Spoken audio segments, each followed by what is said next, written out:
Good morning, Redbud Room. Today we're going to read Dr. Montessori's Little People, Big Dreams. And even though Women's History Month is over, we can still read books about famous women. So I thought this would be a great book today.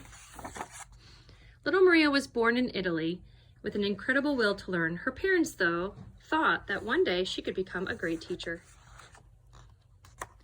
But her school was the most dull and boring place on earth, so Maria invented games to make learning more fun.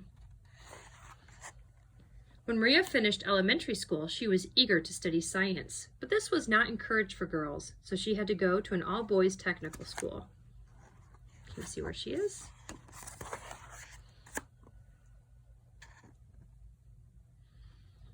Maria decided to become a doctor. Despite all the obstacles in her way, she made it to college. She was the first girl in Italy to study medicine. And they're looking at a cadaver. We talked about that in class in this illustration, how she hired someone to hold a candle so she can examine the cadavers by candlelight. She was not allowed to be in the same room as the other students when there was a body to examine and had to study it alone once the class was over. But Maria didn't give up. Now the other students were all males, so that's why she couldn't look at the cadaver with them. Once she graduated, Maria became an assistant doctor at a mental health clinic, where disabled children were treated as if they were sick. Their only toys were the breadcrumbs left from breakfast. And if you recall, we had talked about that they were restrained all day, and when they were given their meals and they were eating, she noticed they would use the food as a manipulative. They had a need to manipulate and touch objects. So Maria decided to give the children love and respect as part of their treatment. She knew that in order to give their best, all of the children needed was to believe in themselves. And she was right. By using games and fun activities, the children started to learn through play.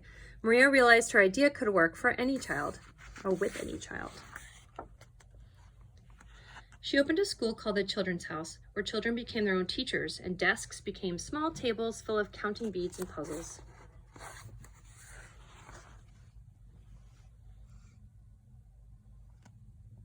Maria was the first person to use cutout letters to teach children how to read. She told her pupils travel stories to make geography fun, and insect tales to explain the natural world. She wrote many books and articles and traveled the world giving courses and lectures. She helped hundreds of other teachers use her revolutionary method. Soon, models of the Children's House sprang up all over the world. Many schools, orphanages, and nurseries followed in her footsteps, from Italy to America and India.